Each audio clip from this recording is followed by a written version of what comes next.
Muy buenas noches, amantes de la vida, soy Ruth Mogollón y estamos hablando de Alzheimer. Empezamos este ciclo en mayo para hablar de Alzheimer con familiares, con cuidadores, con profesionales que están relacionados con esta devastadora enfermedad. Y hoy tenemos con nosotros a Aurora Ferrando, una mujer con la que un día me tomé un café virtual y aluciné con la historia tan magnífica que me contó. En mucho de lo que ella me contaba, de aceptar ponerse frente a la cámara para contar su experiencia, porque ella tuvo las dos, como familiar y como cuidadora. Vais a ver que Aurora es una persona magnífica, generosa y absolutamente maravillosa. Gracias, Aurora. ¿Me escuchas bien? Te escucho perfectamente, Ruth, y no, y muchísimas gracias a ti por invitarme. Es un placer, Aurora, porque realmente cuando nos reunimos para conocernos, no sabía que iba a haber esa conexión tan importante en algo que nos ha marcado igualmente a las dos, en momentos diferentes de nuestras vidas, en tiempos distintos, pero definitivamente de una forma muy significativa. ¿Quién es Aurora Ferrando? Cuéntanos un poquito de ti para que la gente que nos vea hoy o nos vea más adelante sepa quién es ese ser tan especial que hoy se pone frente a la cámara. Bueno, soy una persona como todas, con su historia detrás, normal, que he vivido mucho, porque tengo muchos años, tengo 74 años, y bueno, después de hacer una licenciatura en letras y trabajando en un colegio, siendo psicólogo, me hice médico y había que ser, me presenté al MIR, suspendí, me presenté a estomatología y aprobé, he sido 25 años eh, ortodoncista con clínica propia, con 15 personas a mi cargo. Y bueno, pues una jubilación siendo autónoma toda mi vida y una lesión profesional, me tuve que retirar y ahora en mi tercera vida, desde hace 6 años, es de consultora financiera porque, o sea, tener una jubilación siendo autónomo, haber tenido un plan de pensiones, que nadie te cuente nada y que no tenemos ni idea de educación financiera, me invitaron a un taller y realmente me conmovió y me pregunté que por qué nadie nos había enseñado eso para por lo menos tener conocimiento, tener información y utilizar nuestras finanzas con cabeza, ¿no? Y luego ya, si metemos la pata y hacemos lo que nos dé la gana, pues que nos dé, pero sabiendo que metes la pata hasta arriba. Pero si no lo sabes es muy triste. Yo conocí a Aurora en un evento que se llama Icónica y ella se levantó allí muy oronda, muy señora, diciendo, tengo 74 años y aquí estoy en mi tercera vida, dándole vida a mi vida. Y eso nos unió, conocer un poquito más de ella, de ese labrarse cada día su presente y definitivamente mantener esto muy activo. ¿Cuál fue tu conexión con el Alzheimer, Aurora? Cuéntanos cómo empieza esa historia en la que tú terminas siendo cuidadora de. Bueno, la historia, yo cuando murieron mis padres, que murieron en 25 días, con una diferencia de 25 días, tenía 31 y esto empezó como 7, 8 antes. Tenía 20, 20 y pocos, era la única soltera y me tocó cuidarlos y cuidarla sobre todo a mi madre. Y no me preguntes cómo lo hice, porque en esa época yo ya trabajaba en el colegio, estudiaba medicina y cuidaba a mi madre. Entonces, bueno, la sensación es muy triste. Todos decimos que tenemos unas madres maravillosas, que es lógico, si no. Pero bueno, mi madre tenía mal carácter pero era una mujer muy inteligente y una gran lectora. En casa todo el mundo médico cogía las revistas de medicina y las repartía. Toma, Antonio, esto te interesa a ti. Antonio era mi padre. Toma, Mari, que era mi otra hermana. A esto a ti. O sea, iba repartiendo juego aparte de. Entonces, cuando ves que se empieza a deteriorar, ella fue consciente al principio que se deterioraba porque empezó a dejar de. No, se le olvidó un poco leer y fue consciente. siempre ella tenía muy claro que nunca quería dar la lata y que se quería, cuando estuviese mal, irse a una residencia. Entonces, al empezar a darse cuenta, es duro lo que voy a decir, pero es una realidad. Se intentó suicidar 3 veces. Estamos hablando de hace 40 años. Sí, se murieron en el 80. Mis padres se murieron, mi madre el 8 de julio del 80 y mi padre el 2 de agosto del 80. Sí, Quiero sí, decir que ella en ese momento, con todo ese bagaje de medicina que había en ese ambiente, estaba siendo consciente de que algo estaba sucediendo. clarísimamente. Ella era absolutamente consciente en el momento que dejó, no podía leer, para ella eso fue algo, y hasta hacer una cama, una cosa tan... Entonces fue siendo consciente de que iba perdiendo eso, y su idea de siempre, yo me llamo Fernando Palacio, en la familia de los Palacio siempre ha habido una cosa muy clara, que era no dar la lata y si no suicidarse. Y ya te digo que lo intentó, pero bueno, tuvimos que cerrar ventanas, quitarle pastillas del medio. Pero independientemente de eso, de lo duro que vas viendo cómo se va deteriorando, que pasas una época, primero yo me puse un cartel en mi cuarto de déjenme tranquila, estoy tratando de sobrevivir, porque tratas de sobrevivir a lo que, a lo que tienes encima. Y además, se puede hablar un poco mal. Se puede hablar un poco más porque ya estamos después de las 10 de la noche y por aquí no aparecen los niños. Bueno, pues mi madre muy inteligente era un poco cabrona, y aunque había perdido ya mucho conocimiento, para cenar y comer, si no estaba yo, no comía. Entonces, si se tranquilizaba, porque empezó a hacer kilómetros de pasillo, no se sentaba, empezó a torcerse, kilómetros y kilómetros de pasillo, que cuando le dabas la mano y te sentabas, se tranquilizaba. Y, y, bueno, el último año ya fue súper duro. Tuvo una escara, mi padre era médico, en casa mis hermanas y yo estaba estudiando medicina, y yo era quien le limpiaba la escara, y ya al final se le llegaba a ver hasta la cabeza del fémur, cuando le cortaba tejido necrosado, porque a mi padre, aun siendo médico, le costaba todavía muchísimo más que a mí. Y, y eso que la cambiábamos, no había picos, ella llevaba sábanas de robil que expulsaba la orina, la sentábamos en un flotador, las mil, pero te vas deteriorando y es muy horrible. ¿Se acordaba de ti o se acordaba su alma de quién eras tú? O sea, Eh, ¿sabía que eras Aurora Ferrando Palacio o ya no había concepción de quién era su hija? yo creo que en el fondo de los fondos sí había un cierto conocimiento, porque en febrero del 80 vino mi hermano, porque mi hermano, el único varón, cura. Yo soy agnóstica, me casé por lo civil, pero tengo un hermano, pues tenía, ya se ha muerto, y vino a celebrar las bodas de oro de mis padres. Y dijo misa en el despacho de mi padre. Cuando mi madre le vio entrar por la puerta, se agarró a él y se echó a llorar. Era febrero y se murió en enero. Y solo, ya he dicho el significativo, el calificativo que le he dado, porque cuando me sentaba con ella, se tranquilizaba. Y al principio, cuando fue consciente de que iba perdiendo, perdió el lenguaje. Yo soy taquera, ya he dicho uno. Mi madre no la oí jamás decir un taco, pero veía a mi padre y le daba puñetazos, si le llamaba cabrón, a mí me cogía y me llamaba puta, y después eran las últimas palabras que perdió, y nunca, de verdad, nunca lo voy a decir un taco, jamás, porque además cuando yo decía a alguno, mira, aquí te llegaba la leo, pero ¿cómo se te ocurre hablar tan mal? Pero bueno, no sé de quién lo heredé. ¿Utilizasteis en algún momento la música, el arte, para que ella recuperara o fluyera dentro de su enfermedad?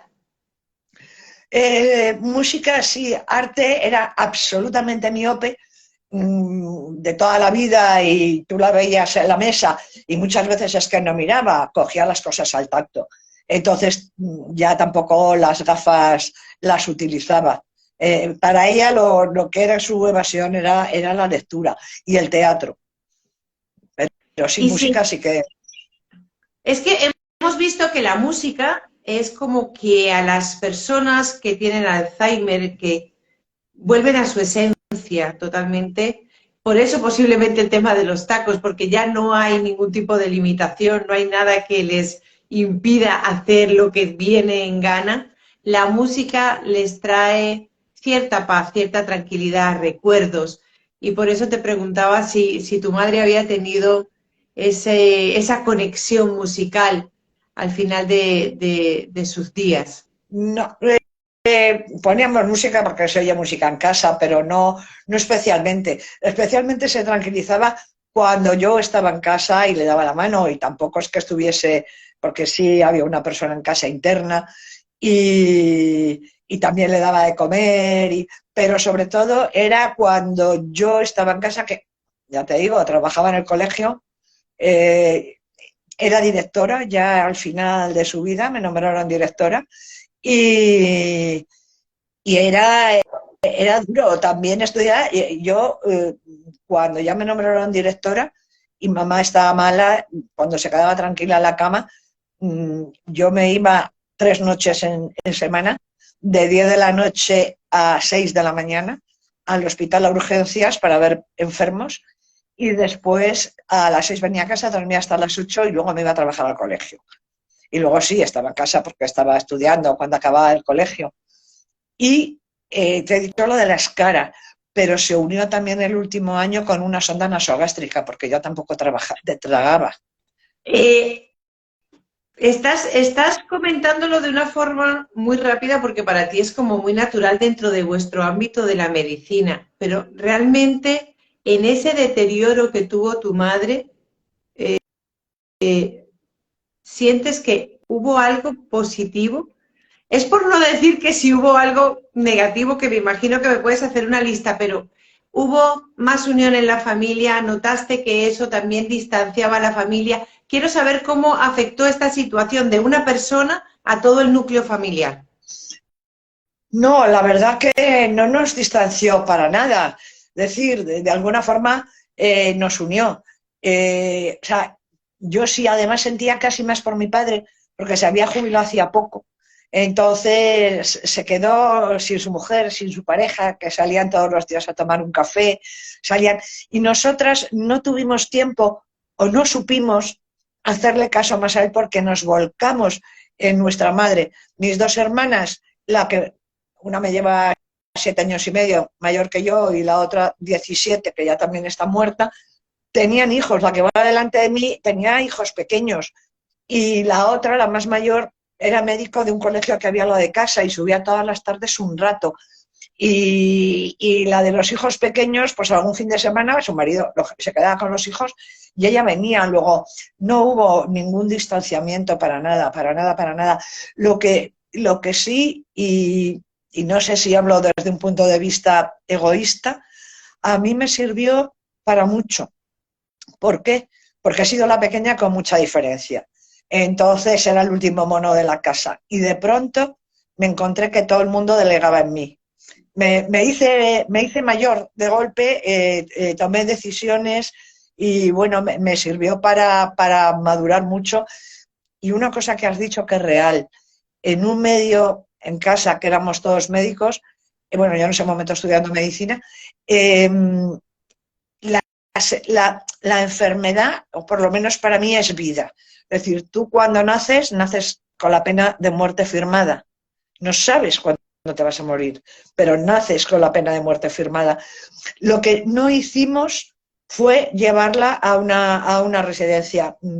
Es muy respetable que la gente las lleve, por supuestísimo, porque ahora se tiene menos tiempo, pero daba la circunstancia que había una persona fija en casa que llevaba 40 años en casa y también una hermana suya se acababa de jubilar, que era catedrático de dibujo fuera de Madrid, vino a Madrid, venía todas las tardes también a echar una mano. Entonces ya te digo que no, que nunca sirvió de separación, nunca.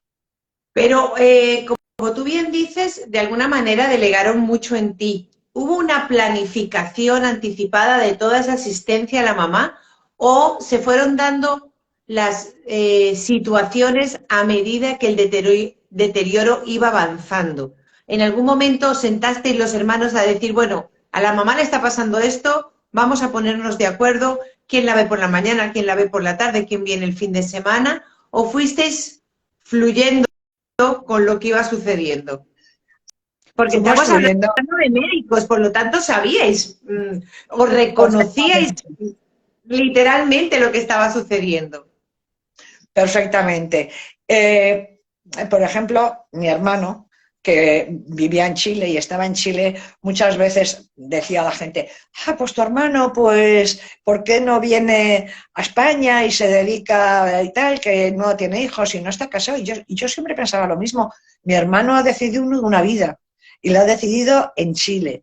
Mi hermano era marianista, los marianistas es curioso porque es una compañía que llevan alianza porque se casan con la Virgen, ¿no?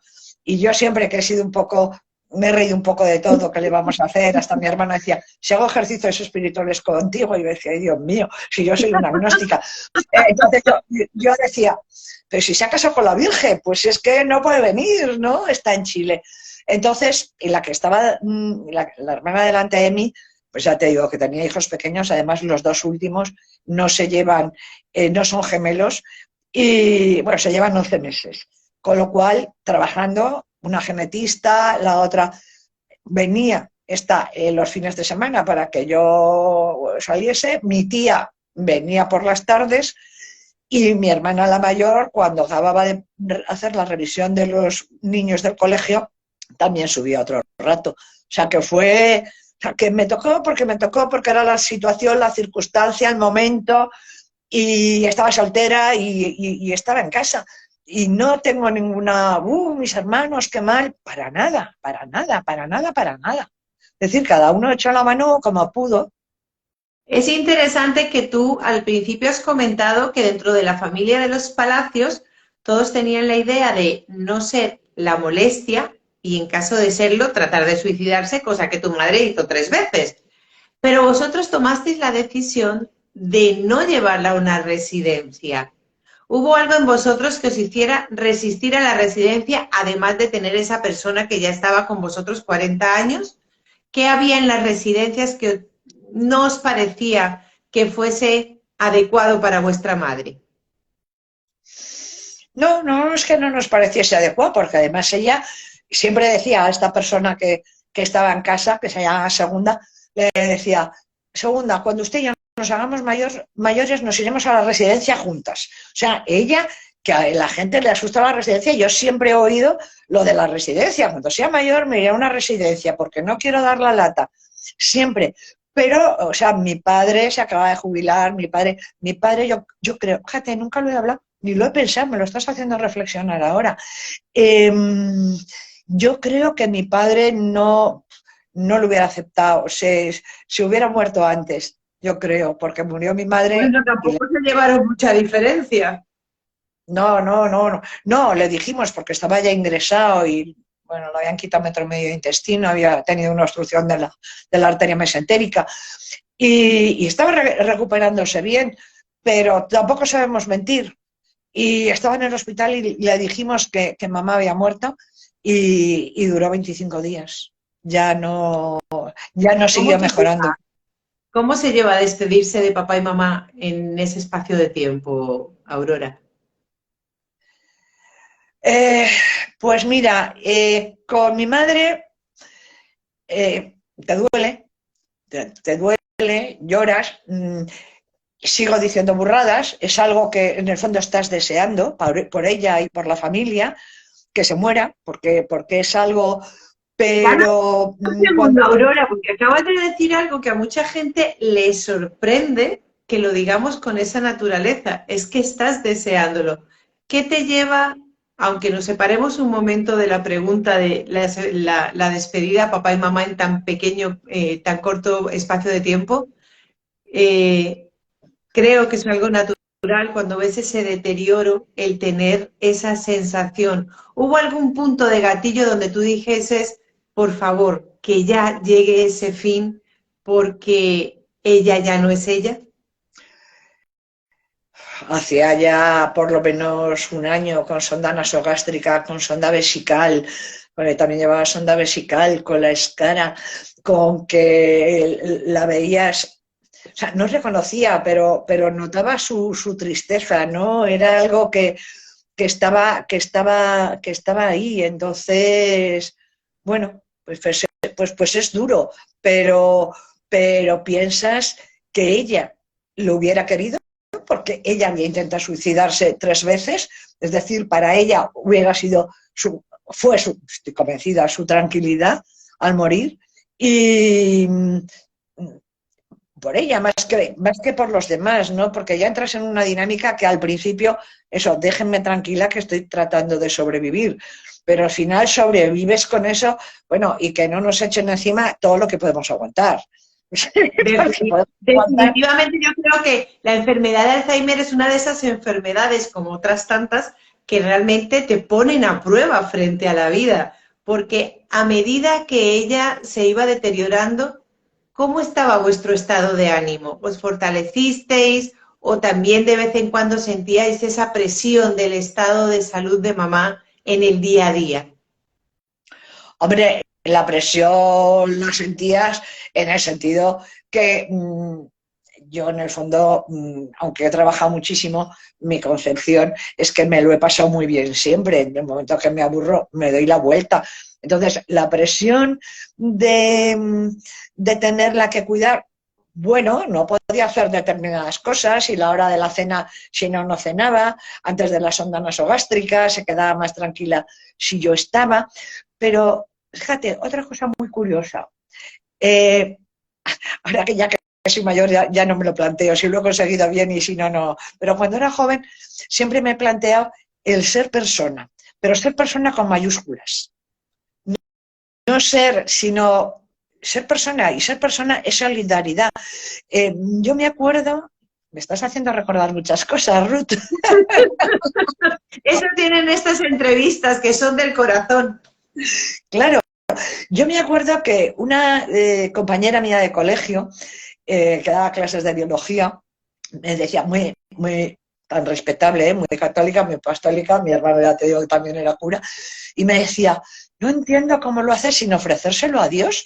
Y yo decía, hay algo para mí más importante, que es la humanidad, que es la solidaridad, que estamos aquí, que vivimos aquí, que lo que haya que después, vete a saber, ¿no? Lo que hay, es el aquí y el ahora. Entonces, yo no tengo conciencia de que me ejerciese muchísima presión pero ya te vuelvo a decir que si yo echo la marcha atrás y miro, digo, ¿y cómo pude hacer en ese momento todas las cosas que hacía?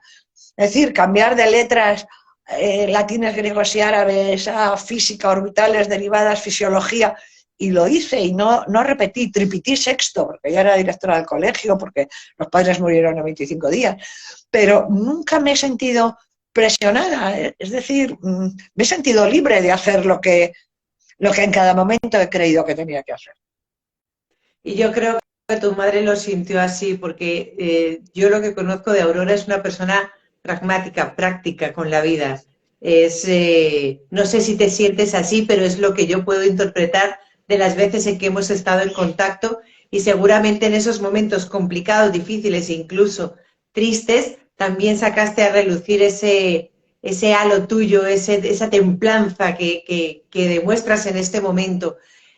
¿En algún momento de todos estos 7, 8 años de tránsito del Alzheimer de tu madre, hubo esa sensación de todos médicos y no podemos hacer nada?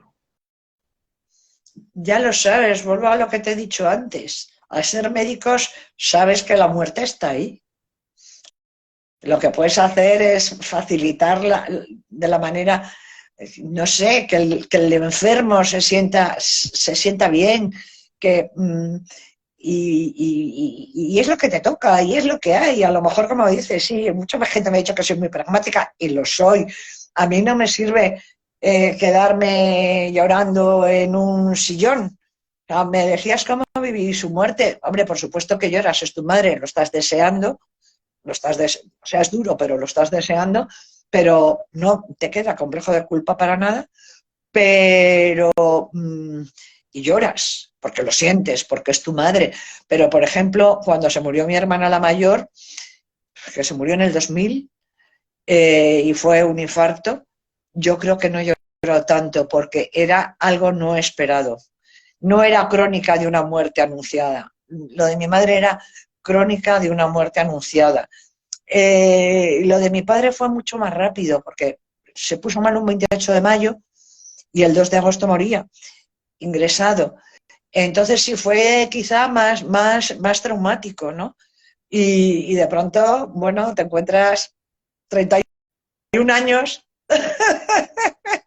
Sin un poco, papá y sin mamá. Y sí, no habías terminado entonces de estudiar medicina, seguías estudiando. seguía estudiando porque ese año estaba en sexto, en el 80 estaba la primera vez de sexto, pero cuando estaba en quinto ya me habían elegido directora, con lo cual el volumen de trabajo era mayor y daba clases de literatura y de filosofía y estudiaba medicina. Entonces ya ahí en quinto ya me quedó alguna asignatura, en sexto llevaba arrastrando de quinto, eh, y el segundo año de sexto fue cuando murieron los padres, al final de curso ya hice, por lo que me quedaba prácticamente no aprobé nada. Y ya el tercer año de sexto fue cuando aprobé. Yo, Aurora, fíjate, te voy a hacer una pregunta que tiene mucho que ver con lo que de vez en cuando a mí me ocupa la mente. Y es, teniendo un abuelo que murió con demencia, en mi caso, teniendo un padre que ha muerto con Alzheimer, como en mi caso, hay muchas posibilidades de que yo lleve una papeleta de esa rifa. ¿Alguna vez te lo planteaste tú? ¿Puedo ser yo la siguiente en la familia que desarrolle esta asquerosa enfermedad?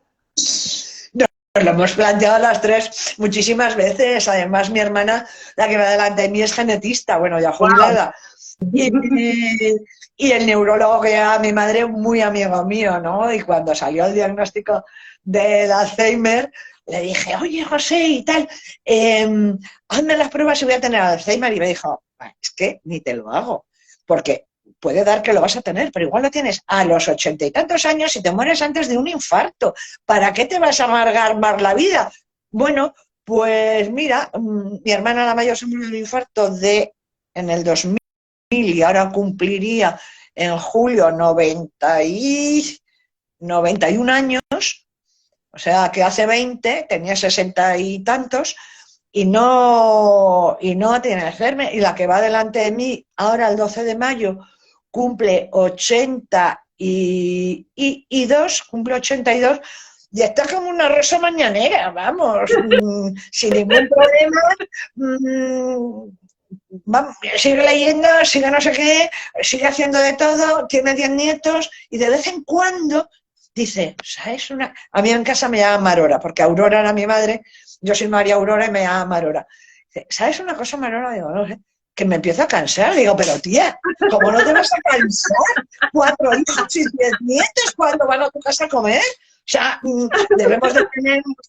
Con lo cual, chica, eh, también en la línea de las burradas, ya no por el Alzheimer, con las guerras y con el no sé qué, y lo que les digo, me voy a ver si me busco un poquito de cianuro, porque lo que no tengo ganas de sufrir, para si Escucha, veo las acabas de decir algo que parece una locura, pero yo hace poco publicaba pues, la situación de la actriz, de Carmen Elías, que ella está transitando su Alzheimer y ella le pide al Alzheimer que sea benigno con ella y que ojalá antes de que se suma en la nada la ayuden a morir en dignidad.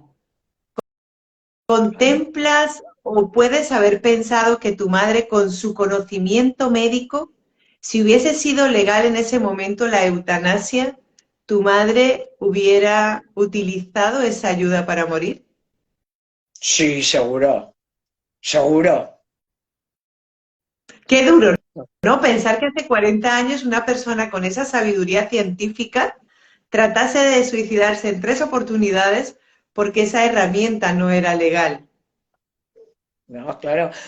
Pero bueno, mi madre, he dicho desde el principio que íbamos a hablar de las madres, solamente cosas buenas, pero mi madre nació en el 1909. Nosotras, excepto mi hermano, somos tres mujeres y siempre, siempre nos dijo, para dejaros una herencia hay que ser onasis, el armador griego, cosa que no somos. La única herencia que os vamos a dejar es una profesión, porque os podéis quedar solteras, os podéis quedar Guau, viudas y os podéis separar. genial. 1909. Entonces, yo a mis hijos les he educado como a mí y yo entiendo que en aquella época nos han educado como se educaban los hombres. Es decir, tienes que estudiar, no recogíamos un papel del suelo, pero siempre decía, una casa aprenderéis a llevarla en 3 días, una profesión no la aprendéis en 3 días. Entonces, jamás hemos llevado, y tenía razón, yo ya no digo en 3 días, que sabiendo leer, vamos, que yo agradezco ya no saber lo que puedo saber o lo que he podido estudiar, sino leer. Es que te abre el mundo, te abre hasta guisar, que no me gusta, hasta puedes cogerte al guiñano y subir a Totalmente. la casa, o sea, claro, ¿Y tú sí, crees sí. que en este momento ese desafío que tú, voy a decir desafío porque me parece que a los 70 años plantearte ser asesora financiera también pone esto en marcha? ¿Sientes que eso de alguna manera activa tu neuroplasticidad para decirle al Alzheimer, por aquí no llegues, que no tienes cabida? Bueno, puede ser. Yo empecé a trabajar en esto a los 67. O sea que, pero bueno, quieta, no sé si se me nota, pero quieta no me puedo Bueno, quedar. Y luego aprender, me encanta, que es lo que te iba a comentar antes, que yo creo que en el Alzheimer de mi madre una de las cosas que me salvó fue estudiar medicina. Me tuvo no solamente a trabajar, porque trabajar de acoger las sistemáticas, sí, te tienes que preparar clases, corregir exámenes, pero ya lo tienes como muy estandarizado, ¿no? Pero aprender una cosa tan diferente a lo que yo había estudiado, me sirvió, estoy convencida que me sirvió de muchísimo. Y de alguna forma empecé a estudiar como evasión. No me dio por la droga, porque soy drogadicta de tabaco. Si me hubiera dado por la hierba, que además soy hija de mayo de 68, ya no estaría por la hierba, estaría ya muerta porque me habría... habrías pasado por todo. Entonces, bueno, oye, mira, me ha dado por estudiar. Entonces, lo que tú dices, a los 67 años, que cuando me jubilé me metí de guía, porque el arte me encanta, como ONG en la Real Fábrica de Tapices, hasta que me invitaron al taller de educación y planificación financiera y me pude quedar a trabajar y me pareció maravilloso y mágico que alguien con 67 años, por muchas ganas que tengas, y que tienes que volver a estudiar, saca el título para poder, con la ley del MIFID II, para poder vender y tratar seguros de vida, ahorro y vida riesgo, sobre todo los de vida.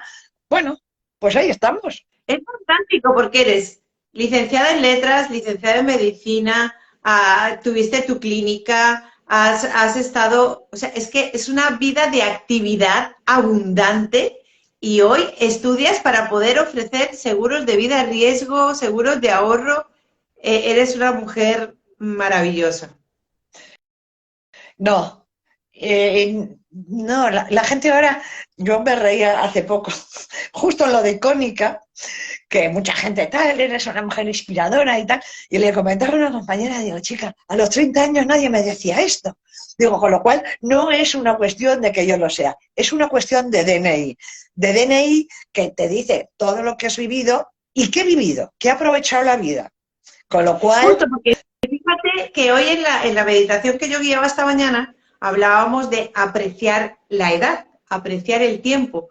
Y yo lo que digo siempre en mis conferencias es, el tiempo no es nada si no lo sabes utilizar bien. Porque si te sientas a verlo pasar, pues posiblemente ese tiempo no hubiese sido tan rico y tan abundante, sobre todo en conocimiento como ha sido el tuyo, Aurora. Yo quiero agradecerte muchísimo que hayas mira, tenido la te puedo decir una generosidad. cosa, Puedes que decir no lo en, que no, quieras. no en conocimiento, en humanidad, en solidaridad. en Qué bueno. compartir y sobre todo agradecer. Y ya te dejo.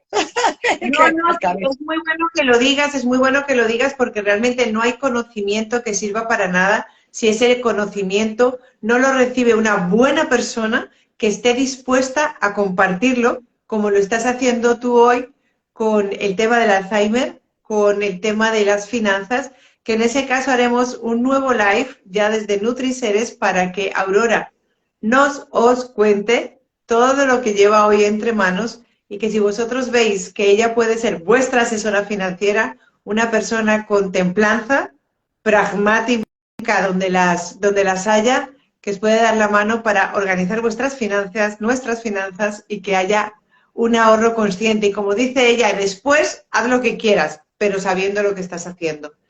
Aurora Ferrando Palacios, muchísimas gracias por este live, por tu generosidad y por tu ser.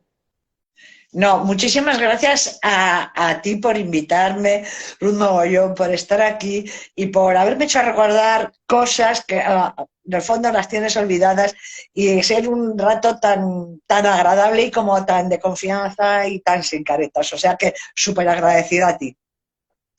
Muchísimas gracias. Hora de descansar y seguimos avanzando en esta vida preciosa. Muchas gracias, Aurora. Muchas gracias a ti, Ruth. Un abrazo. Un abrazo. Pues esta mujer maravillosa es Aurora Ferrando Palacios. Una vida abundante, como dice ella, no en conocimientos, en ser buena persona. Ha sido familiar y acompañante de un paciente de Alzheimer y esta ha sido su historia. Si tú estás transitando el Alzheimer de un familiar, si eres un profesional que está tratando de darle luz a la oscuridad alrededor del Alzheimer, e incluso si tú estás transitando el Alzheimer, este espacio es para ti. Vamos a iluminar nuestra ignorancia sobre el tema, sobre una enfermedad devastadora, difícil, dura, pero que si se lleva con ese pragmatismo de Aurora Ferrando Palacios, se sale adelante. Y un día estamos aquí, iluminando el Alzheimer. Gracias. Yo soy Ruth Mogollón y esto es Hablando de Alzheimer. Hasta pronto.